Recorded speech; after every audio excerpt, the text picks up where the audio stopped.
बिना चिकेन भी घर मगीज जमती आम चिकेन ही बनाऊँ। हाँ सांग मैंने से भाया गोटे तरकारी देखिपे पूरा चिकेन भाया देखापी जी खायापी से टेस्ट लगे। तो चलो तो बनवा रेसिपी आईटी देखिकी जापे आपण मैंने भी निहाती थे ट्राए करूँ। प्रथम ये पणस कठा नहीं मार्केट वाला काटिकी मैंने पणस कटाटा मार्केट रू नहीं आसे आउ देसी पणस कठा भी थी मैंने बनई पारे ये बहुत टेस्ट लगे। ये तो मिलूनी बाहर आलू दुईटा को नहीं बड़ बड़ साइज कर काटिकी ताको तेल रे सोरिष तेल रे फ्राए करना देखिपे लुण हलदी पकई भल भाव फ्राए करना। से ही कड़े आउ टे तेल देदेबा जीरा देदेबा तेजपत्र दुईटा देदेबा पियाज गोटे को बड़ साइज रे काटिकी देदेली। ये गोटा गरम मसला मैंने आड कर मुझे करना जेहेतु मसलार पूरा बाटी नहीं सब मसलार अदा रसुण माने जीरा गोटा धनिया पानमौरी 1 स्पून एरिका देकी बाटी आउ गोटा गरम मसला सब बाटी नहीं गोटे पियाज को भी से माने बटारे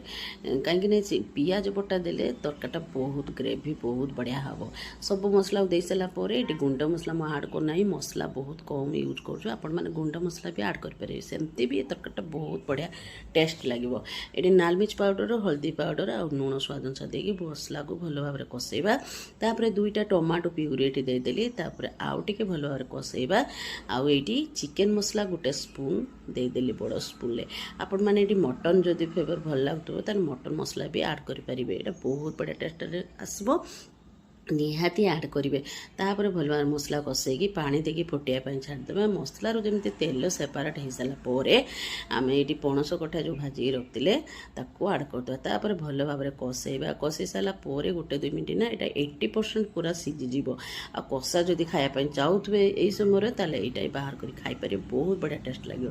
मुझे ग्रेवी बनैमी से कषे सारापर आउ टे कभर करदेली आउ टे माने यहाँ सीझीगला तापर सब भल भाव मसला मिसीगला ये उषुम पानी यूज कली उषुम पानी टे कम यूज करवा जेहेतु सीझी जाइए भल भाव में फ्राए भी करते आगु तो ये 80 ରୁ 90% सीझीज आ कम पानी करके ग्रेवी करने माने कभर करके छाड़देली 2-3 मिनट लास्ट रे मुझे धनिया पत्र गार्निश कर दूँ आप मैंने गरम मसला भी गार्निश करेंगे। आम टेस्टी पणस कटा तरकारी आउ सांग मैंने बहुत दिन है वीडियो बनई मो देह बहुत खराब थिला वॉइस भी एबे भी खराब अच्छी तो किसी खराब भाव सांग मैंने तो रही सांग मैंने नेक्स्ट वीडियो देखा जय जगन्नाथ।